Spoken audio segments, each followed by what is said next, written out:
Muito bem-vindo mais uma vez à nossa sala de ensinamento. Estamos a continuar com o nosso estudo através da história da igreja.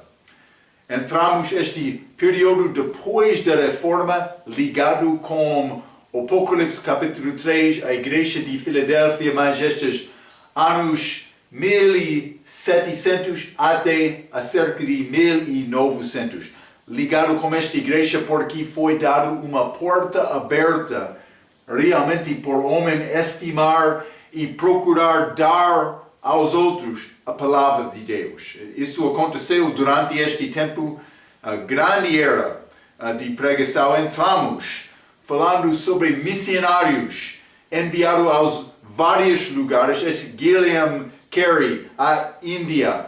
Mas falamos sobre Adoniram Judson, Hudson Taylor, mas também este David Livingstone, missionários para vários lugares, África também, China, alcançando almas, pregando o Evangelho.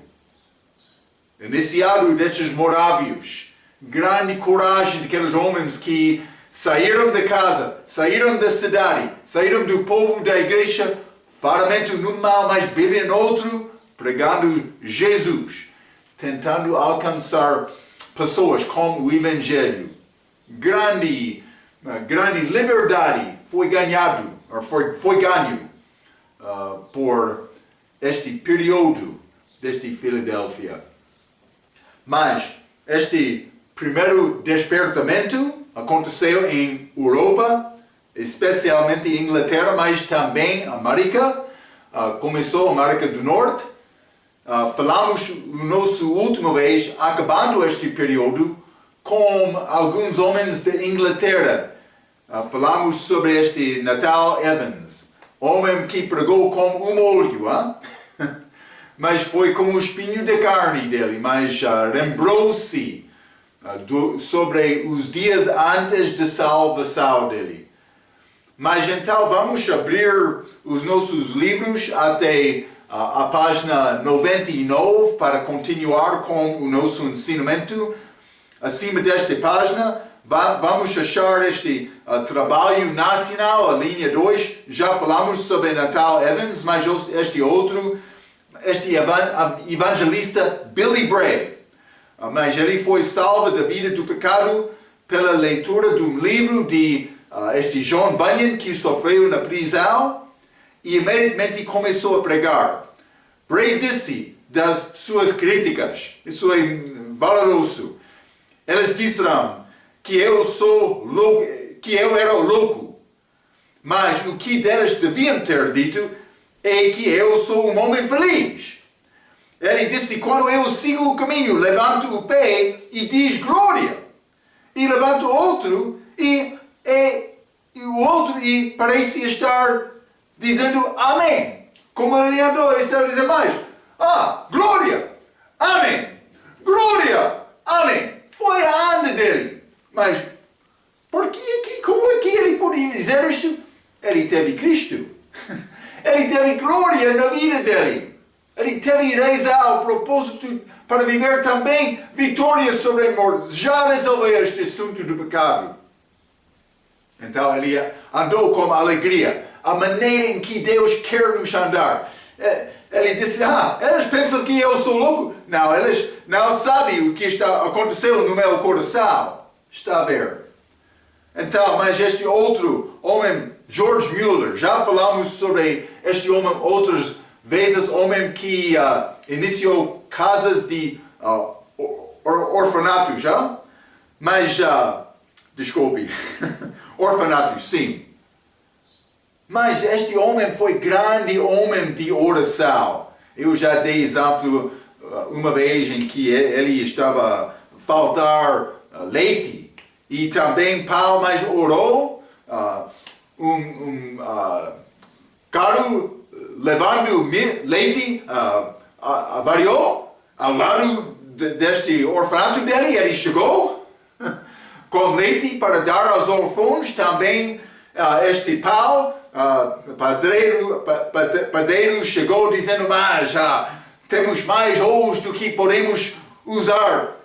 Ele tem necessidade, ele deu a este homem, grande homem de oração. Ele guardou o jornal, com todas as orações dele também, respostas de Deus.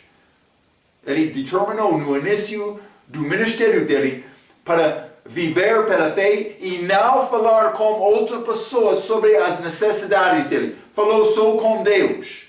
Grande homem de fé. Está a dizer no meio da página, era um bêbado desesperado, mas foi salvo pelo testemunho de um moraviano, irmão em Alemanha. Ele imigrou para a Inglaterra e lá se tornou um pastor. Ele aboliu o alugamento de bancos. Foi coisa comum naquele lugar. A família pôde comprar ou alugar banco deles da igreja para ficar com lugar muito bom. Hein? Ele disse, isto não é de Deus, ele disse. Hein?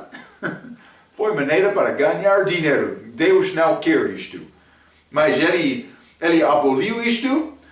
Também ordenou que a oferta era voluntária.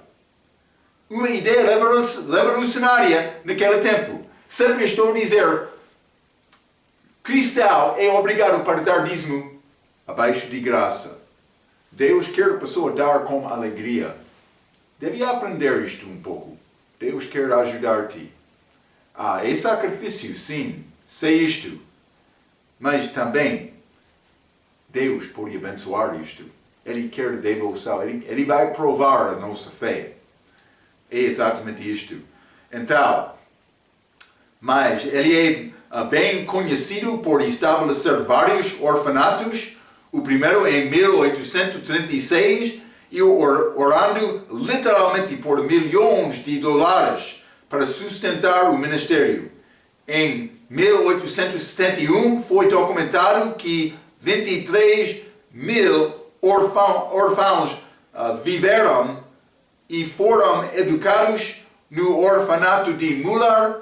A grandeza disto é que também foram salvos e muitos se tornaram pregadores. Grande obra fez de George Mueller. Abaixo da página também este outro, William Booth. Era um pregador ganhador de almas, estabeleceu o Exército da Salvação, organização que continua até hoje, mas no início eles foram, por ser mais evangelística do que hoje. Mas Booth era o general deste Exército de Salvação e outros ministros eram oficiais. Como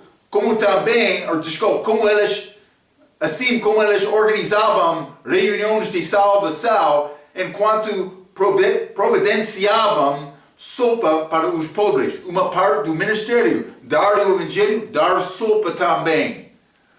Mas o exército de salvação expandiu-se por muitas nações afiliadas da Grã-Bretanha, mas em 1904 teve que resumir a sua vida de trabalho a pedido do rei. Isso é o que ele respondeu. A ambição de alguns homens é arte. A ambição de alguns homens é fama. A ambição de alguns homens é ouro. Abaixo da página 100, a minha ambição é as almas dos homens. Grande testemunho de William Booth perante aquele rei. O último homem, Charles Haddon Spurgeon, mas foi chamado o príncipe dos pregadores e pastoreou o tabernáculo metropolitano batista em Londres. Muitos anos ele estava lá. Ele pregou para mais de 5.000 pessoas semanalmente por mais de 40 anos, mas foi chamado príncipe dos pregadores porque as mensagens dele realmente alcançaram a vida daquele povo naquela altura. O dia em que este Spurgeon foi salvo, ele foi a única pessoa que chegou à igreja aquele dia. O pastor ficou lá, devo pregar hoje ou não? Somente uma pessoa chegou. Ele pregou, Charles Spurgeon, ele recebeu Cristo naquele dia. Grande maravilha de Deus. Ele pode usar coisas pequenas para ganhar muitas pessoas. Somente uma pessoa chegou naquele dia. Muitos foram salvos e edificados por resultado disto. Aproximadamente 2.500 dos seus sermões foram publicados e está hoje nas prateleiras de muitos pregadores. Menos do que 1% é que contém ensinamento calvinista. Ele guardou um pouco esta doutrina calvinista, mas ele não foi. Muitas pessoas calvinistas são muito preocupadas com a perspectiva delas, ensinamento delas. Mas Spurgeon, ele mencionou isto, mas ele pregou para almas para ser salvo. Então, por isso ele não foi dentro deste ensinamento da maneira de alguns de hoje. Está a ver? Também, acima desta página 100, a linha 3, apostasia. Entrou também durante esta era e é necessário reconhecer isto. Falamos sobre isto um pouco no nosso estudo sobre a história da Bíblia. O homem ganhou a palavra de Deus na mão. A Igreja Católica, que historicamente preveniu pessoas ter a palavra na mão, começaram a dizer, mas é necessário usar a nossa Bíblia, está aqui. A nossa Bíblia inglesa, por exemplo. Historicamente, eles guardaram todo o culto, também a Bíblia, na língua latina. Mas depois disto, eles começaram a perder. Eles mudaram a doutrina deles para tentar agradar o povo. Por tentar agradar Deus no início, eles não entrariam em problemas. Mas não foi motivo deles. Está a ver? Então, mas vou ler um pouco. O período da Igreja de Filadélfia terminou na Inglaterra com apostasia religiosa. Enquanto o mundo secular se deleitava com o racionalismo alemão, mas é filosofia, e com a teoria de evolução de Charles Darwin, homem veio de macaco, de animal, viajando do mundo não cientista, o estabelecimento cristão foi lentamente corroído pelos jesuítas. Esta influência católica começou a entrar. Igrejas também da Reforma caíram em formalismo. Já falamos um pouco sobre isto. Então, a terra estava pronta para receber esta semente falsa. E isso é o que aconteceu com estes jesuítas. Finalmente, seu campeão entrou em cena. Este John Newman. Falamos sobre ele também como nosso ensinamento. História da Bíblia. Mas ele iniciou este grupo, este movimento de Oxford. Vamos ler um pouco mais. Newman era um pregador anglicano e teólogo que converteu-se ao catolicismo romano em 1845. Por que é que o homem quer converter aquela religião? Não posso entender, mas vou dizer isto. Ele não estava a procurar a verdade. Vamos continuar, porque é sistema religioso. É salvação. Não é pela graça por graça pelo meio da fé. Não é isto. Pela graça por meio da fé. Desculpa. Mas Newman tinha uma profunda influência sobre os anglicanos e presbiterianos que eram anticatólicos desde o reino de Maria Sanguinária. Este movimento ele era o centro do movimento de Oxford, o que levou a Inglaterra de volta a Roma. Lembra-te, este movimento foi um movimento clandestino. Não foi feito abertamente perante outros, mas ele queria ganhar confiança destas pessoas nas igrejas anglicanas presbiterianas. Também ele entrou com doutrina fraca. Não somente batismo de bebês, aquelas igrejas já adotaram aquela doutrina. Mas ele entrou com outros sobre Maria, também coisas da igreja católica. Também com esta ideia, é melhor ter paz uns com outros. É a maneira em que ele entrou com este engano também, mas ele foi achado, aquele movimento foi abolido, mas algumas coisas, ele influenciou algumas pessoas dentro da Inglaterra para não viver para agradar a Deus. O início da reforma, estes homens, se eles guardaram o batismo infantil, mas eles não aceitaram a Igreja Católica. Eles não queriam criar paz. Então, começou a mudar. Este John Newman era uma parte deste movimento. Os nossos grandes inimigos do texto da Bíblia chegaram neste lugar, o fim deste período de Filadélfia também, durante este século XIX. Mas este Brooke Westcott e Fenton Hort, lembra estes nomes, já? Eles usaram sináticos e vaticanos, manuscritos católicos, para criar Novo Testamento grego. Vamos ler um pouco. Estes eram ambos grandes admiradores de Newman. Este homem, John Newman. O legado deles era a construção de um novo texto grego para substituir o texto recebido de Erasmo. O texto grego dele foi abaixo para traduzir os manuscritos vaticanos, propriedade de Vaticano, e sináticos, descoberto de Tischendorf em 1859. Vou dizer isto, no meio de lixo foi descoberto. Falamos sobre isto. O texto grego de Westcott e Hort criou a primeira tradução inglesa desde 1611, esta versão autorizada.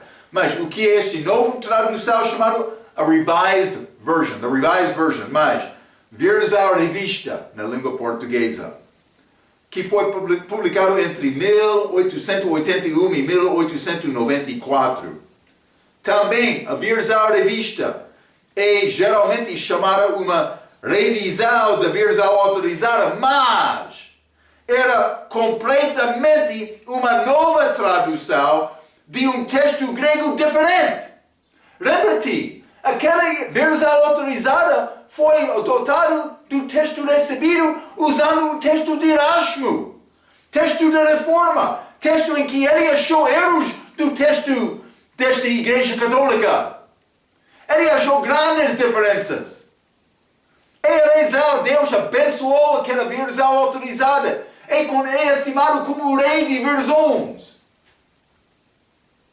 Mas este Westcott e Hort, eles entraram com este Novo Testamento grego deles, com vaticanos e sináticos como base, texto manuscrito que ainda não foi publicado. Eles usaram como este revisão vista.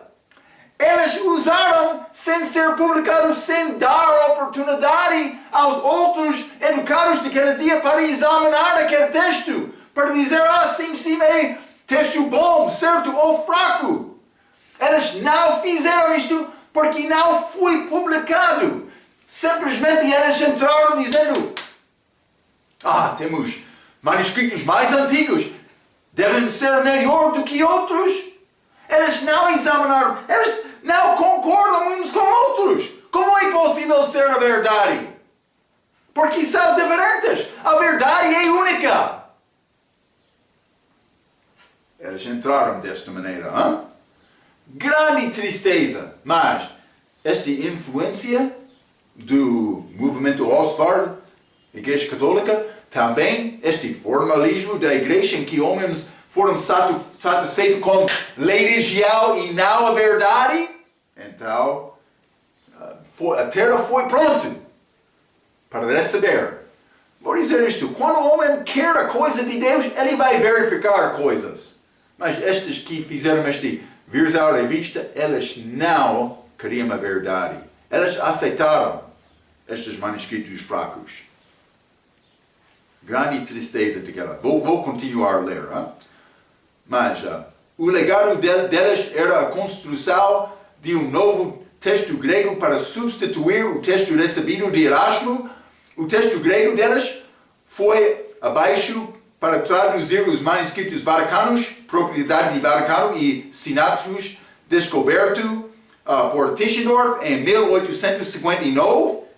O texto grego de Westcott e Hort criou a primeira tradução inglesa desde 1611, a Revised Version, já limos este, hein? Também a versão revista é geralmente chamada uma revisão da versão autorizada. Então, mas vou continuar abaixo deste parágrafo, abaixo desta página 100. A intenção afirmada, isso é importante, a intenção afirmada pelos tradutores era adotar a versão autorizada para a língua inglesa moderna sem mudar o vocabulário e o idioma. E adotá-lo para padrão atual dos eruditos da Bíblia. Então eles disseram mais, vamos usar estes textos que são verdadeiros da versão autorizada, simplesmente vamos criar Bíblia que é mais ligado com a língua moderna. Foi a intenção quando esta ideia foi apresentada. Mas não aconteceu como isto. Este último pedaço sobre os eruditos da Bíblia é a parte mais importante. Eu usei esta palavra erudito nesta tradução porque eu estou a tentar mostrar-te uma ideia. Estes homens, estimados, parecido ser homens muito educados religiosos, homens que sabem melhor do que homem que não estudou muito. Estes homens ficam no escritório todo o dia com estes livros, mas eles não praticam a fé deles. Eles não estão fora na ar, pregando abertamente como George Whitefield ou este Jonathan Edwards ou outros. Também eles não passaram tempo evangelizando, eles foram bem prontos para ficar com o livro estudando grego, a língua grega. Pensando, sim, estamos a entender mais porque ganhamos este entendimento. Deus já estava a dar a Bíblia nas línguas dos homens. Ele quer obediência. Os homens na igreja primitiva, eles foram cheios do Espírito Santo por pregar Jesus. Estes homens estudiosos, estes eruditos, mas eles gostaram muito cadeira, também escritório, também o conforto de estar dentro. É o que eles queriam ter. Eles não trabalhavam fielmente. Então, mas abaixo desta página, entrou esta Bíblia, versão revista, no fim deste período na Inglaterra. Depois de 1900, vamos achar nova Bíblia também em América, mas ainda não entramos com este. Mas, abaixo da página 100, também acima da página 101, a igreja de Filadélfia, a igreja de porta aberta, guardou a palavra de Deus. Laodicea foi considerada como a igreja que abandonou a palavra de Deus. Isso é o último período, mas não vamos entrar neste período agora. Já chegamos a entrar daquela igreja na Inglaterra, mas há outras coisas que estavam a acontecer mais em América. América que tornou-se os Estados Unidos no fim do século XVIII, por ser 18º século, mas chegou a Estados Unidos. Então, por continuar acima da página 101, vamos achar a continuação deste período de Filadélfia de perspectiva americana. Então, há esboço aqui acima da página, a introdução, também a história da colonização americana, também pregador de ciclista. Ele teve várias igrejas com rota, em que ele visitou trabalhando com cavalo. É interessante. Reuniões campais e reavivamentos nacionais. Também a linha de escritores americanos do hino, muitos hinos desta altura, resultado deste Filadélfia, criação desta reforma, homens que deram a vidas deles, querendo a verdade. Grande período da história da igreja. Também a linha E, infelizmente no fim, vamos achar os sinais de apostasia entrando também. Eu já dei pouco referência a isto.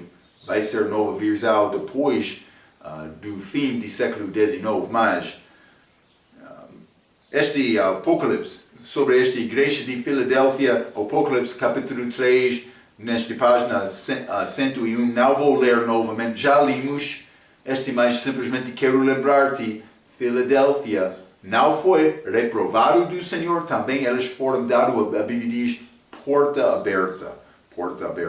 Então, no meio desta página, depois desta leitura da Bíblia, vou começar por ler. Os Estados Unidos da América se tornaram uma nação em 1776 e passou por muitos despertamentos durante o século XIX. O primeiro, na viragem do século, se está a referir ao segundo grande desapontamento, mas os reavivamentos de D.L. Moody, já no fim do século, são reconhecidos e a separação de segundo e terceiro grande desapontamento. Então, mas vamos achar D.L. Moody pregando no fim do século XIX e também algumas vezes pessoas vão dizer, mas isso é terceiro despertamento. Então, abaixo desta página, a linha B, a história da colonização americana. O grande despertamento com George Whitefield e Jonathan Edwards na vanguarda tinham passado das colônias britânicas em 1740. Influência de Inglaterra chegou à América porque foi a colônia de Inglaterra. Mas o despertamento foi rejeitado pelas primárias denominações, resultado em divisões. Já falamos sobre isto. O formalismo entrou, em parte, com muitas igrejas, naquela altura, igrejas que tornaram-se frio. Então, uma vez que as colônias ainda estavam amarradas e a antiga igreja formal, elas estavam geralmente dominadas por ambas igrejas anglicanas, presbiterianas e congregacionalistas. Foi a maioridade das igrejas que chegaram. Mas entre 1700 e também mais com esta pregação, lembra-te? Falamos sobre isto com Whitefield e Edwards. Muitas igrejas dividiram-se porque alguns daqueles grupos queriam a verdade, mas outros queriam a religião. Está a ver? Também vou dizer isto. A pregação da palavra causa divisão. Alguns vão querer a verdade, outros não. Podem falar a mesma palavra. Alguns vão sentar muito atento no banco, querendo comer cada palavra. Outro, este pregador, ele está a continuar longo tempo. Eu quero voltar a casa. Por que aqui chegou aqui?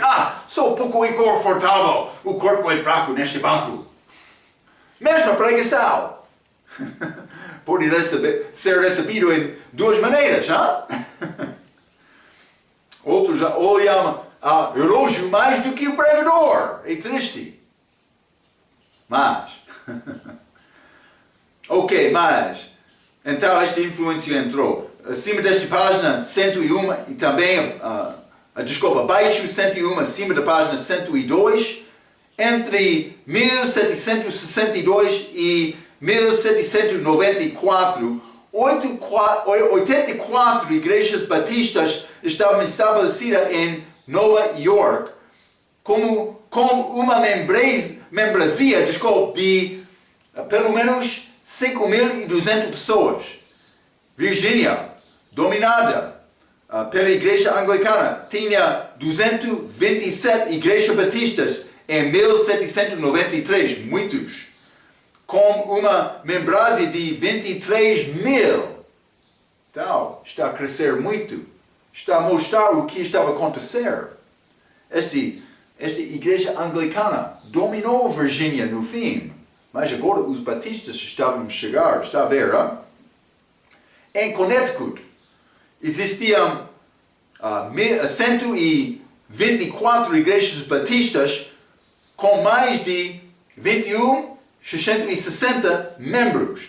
O sofrimento dos batistas aprisionados, multados e batidos estão bem documentados no livro de Dr. Bill Grady, mas What God Hath Wrought, ou pode ser o que Deus tem feito. O que Deus tem feito. Então, vou continuar acima da página 101, mas a constante era anticatólico nas colônias. Está a ver? A doutrina da Carta de Direitos, documento muito importante, geralmente escapa aos historiadores seculares que acreditam John Locke, Benjamin Franklin, John Hancock, Thomas Jefferson, Alexander Hamilton e James Madison, estes fundadores que escreveram este Estatuto, Constituição daquele país. Eles são dado crédito desta Carta de Direitos, mas, cuidado, como o assunto em que está, mas foi Patrick Henry, procurador virginiano, que defendeu os batistas no tribunal, que disse: dê-me a liberdade ou dê-me a morte. Ele está a dizer: sem ter liberdade eu estou pronto para morrer. Grande palavra deste homem. Advogado daquela altura.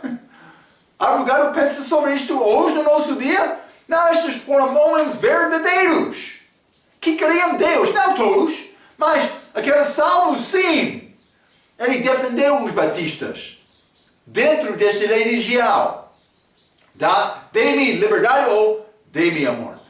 Ele disse isto, grande palavra dele.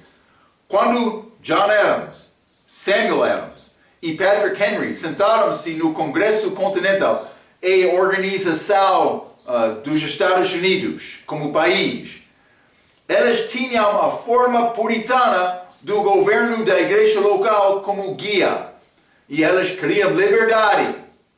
Foi um pregador batista, John Leland, que habilitou a palavra de James Madison para a Carta de Direitos e garantia a liberdade religiosa. Vou dizer isto. Hoje, no nosso dia, esta liberdade é abusada. Vamos achar esta história dos Estados Unidos, que muitas pessoas temaram a Deus, tiveram grande temor para Deus. Mas não agora. Agora mudou este país. É triste. Deus abençoou grandiosamente aquele país. Mas não vai ser abençoado com este pecado que entrou este país, este estilo de vida que entrou este país agora. Cuidado. Vou continuar por ler neste parágrafo, mas a Carta de Direitos era mais do que uma nova doutrina política. Esta proibia o Congresso de passar por qualquer lei, reconhecer a Igreja Católica ou qualquer outra igreja somente como uma própria religião cristã. Então não podia reconhecer uma igreja que foi favorável ou para receber favor mais do que outros. Mas, número 2, esta carta disse não é possível forçar alguém a ser batizado ou aspergido. Eles querem dizer mais salve. Este batismo com pouca água é aspergir, né? Aspergido. Bebê que é batizado desta maneira é aspergido. Não foi possível forçar a pessoa para obedecer esta lei. O que aconteceu, historicamente, esta Igreja Católica queria entrar ligando com o país para governar o povo com doutrina da Bíblia. Mas não da Bíblia, doutrina delas. Vou dizer desta maneira. Doutrina falsa. Então, por ser ligado com o governo, eles podiam perseguir a pessoa que não concordou com isto. Esta carta negou isto. Grande carta. Número 3. Não é possível fazer com que as pessoas frequentam a igreja, missa, ou reconheçam um líder espiritual, o Papa. Foi negado forçar a pessoa a seguir aquela missa, também aquela Papa. Mas número 4, matar ou aprisionar pessoas por discórdias religiosas que aconteceu lá em Virgínia. E a Rezal Patrick Henry, ele escreveu estas palavras defendendo batistas. Eles ganharam liberdade da religião com esta Constituição escrito lá. A liberdade veio na fundação bíblica e estabeleceu a fase para reavivamentos renovados na virada do século. Naturalmente, os Estados Unidos nunca estiveram com os papistas de Roma. Então, mas eu não tenho este folheto aqui, mas já falamos muito sobre a história e a dominação desta Igreja Católica. Mas abaixo desta página 102, a linha C, pregador de ciclista, reuniões, campais e reavivamentos nacionais. Então, mas vamos considerar primeiramente este pregador de ciclista. É homem com cavalo que viajou para várias igrejas, como eu disse, com uma rota, para visitar e estabelecer igrejas, também encorajar o povo. Então vamos ler um pouco sobre isto. Grande coisa que aconteceu dos Estados Unidos, que não achou muitas vezes outros, mas este Jonathan Edwards, George Whitefield, quando eles chegaram com cavalo também, eles alcançaram muitos lugares. Muitas horas foram passadas naquele cavalo. Devemos reconhecer o sacrifício deles. Então, do cavalo também, não? No início, abaixo da página 102, no início de 1800, o Velho Oeste era evangelizado pelos cavaleiros do circuito, pregadores que viajavam a cavalo, ganhando almas, estabelecendo igrejas, muitas vezes pregando naquelas mesmas igrejas que não tinham pastores regulares. A ideia do pregador viajando por fora do continente, no traseiro do cavalo, pregando o Evangelho, veio com John Wesley, que fez este trabalho na Inglaterra por décadas. Não surpreendentemente, a grandeza disto é que estes cavaleiros na doutrina eram metodistas, mas eles pregavam aproximadamente todos os dias de semana e muitas vezes num dia pelo Velho Oeste. Então muitos deles foram metodistas, esta influência de John Wesley, mas é muito diferente da Igreja Metodista de hoje. Quero te entender isto. Eles tornaram adotar formalismo mais tarde. Devemos reconhecer isto. Acima da página 103, destes, Francis Asbury, em 1771, Asbury foi enviado por John Wesley para fundar igrejas e ensinar a Bíblia na fronteira ocidental da América. Asbury, o metodista, foi o primeiro pregador de ciclista, estabelecendo rotas. Mas depois dele, vamos ler este Lorenzo Dow, nascido em Connecticut. Dow foi educado no presbiterianismo, batizado como bebê, mas tornou-se um metodista já adulto. Eles continuaram batizando bebês também. Ele foi para a Irlanda em 1799 como um missionário aos católicos e regressou de novo a casa em 1802. Depois disto, ele começou a pregar contra o deísmo, ateísmo, calvinismo e universalismo. Estes são vários grupos, ideias, mas calvinismo já falamos sobre este deísmo. Há um Deus, eles acreditam num ser criador, mas pouco diferente do que trindade, mas ateísmo não existe Deus, e universalismo é ensinamento de teologia que é muito liberal. Eles entraram no misticismo um pouco. Então, o que atormentou o Nordeste dos Estados Unidos? Ele pregou pelo Nova York em 1802, é notado como o primeiro cavaleiro a ir em Alabama, onde ele pregou em ano 1803 até 1804, e depois no território de Louisiana, em 1807, que estavam dominados pelo catolicismo espanhol.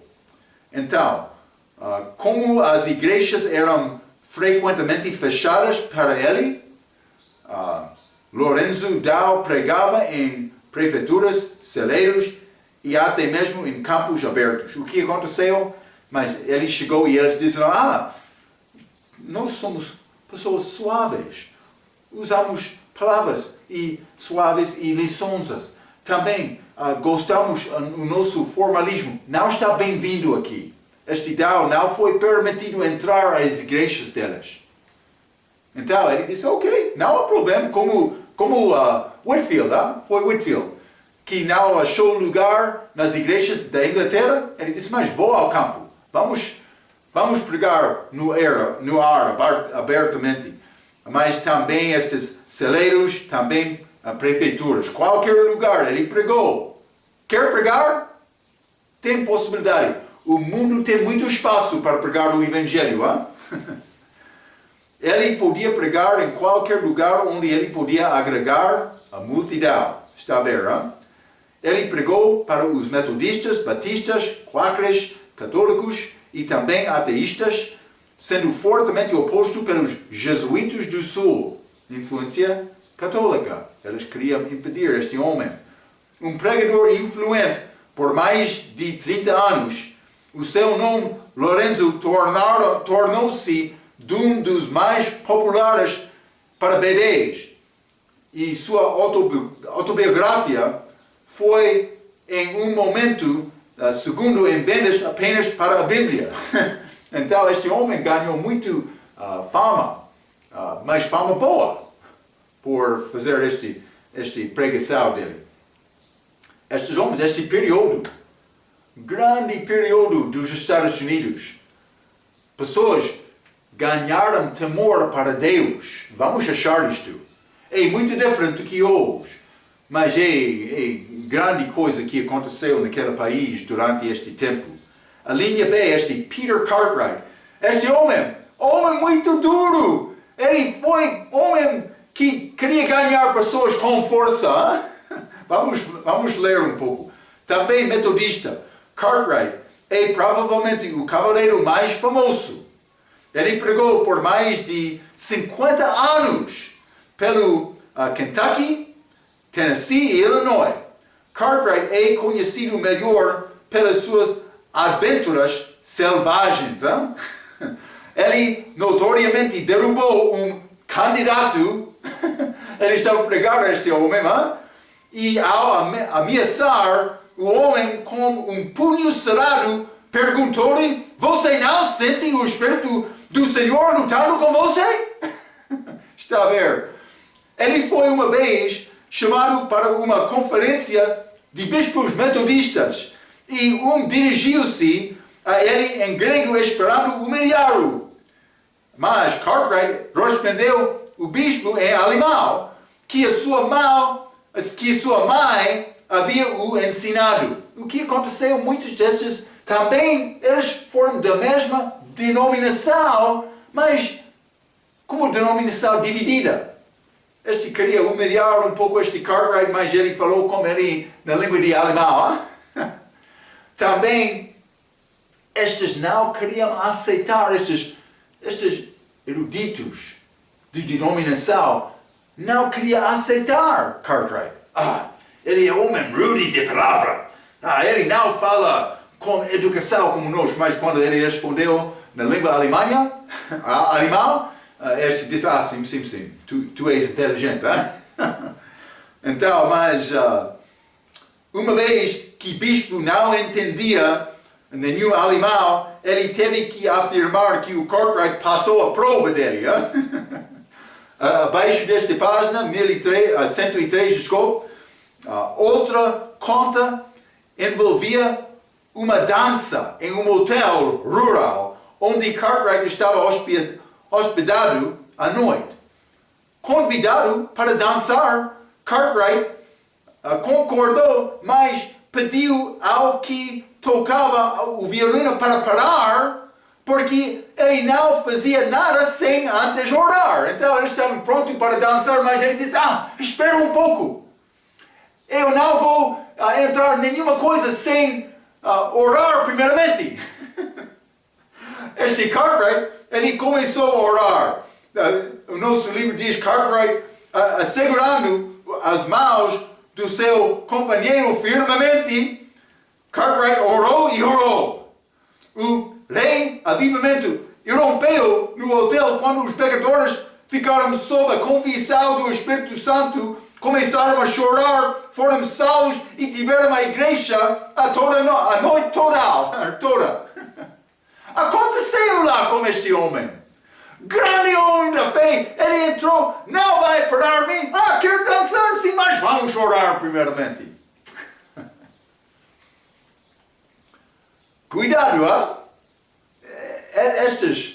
estes homens envergonham-nos, com certeza. Vamos continuar acima da página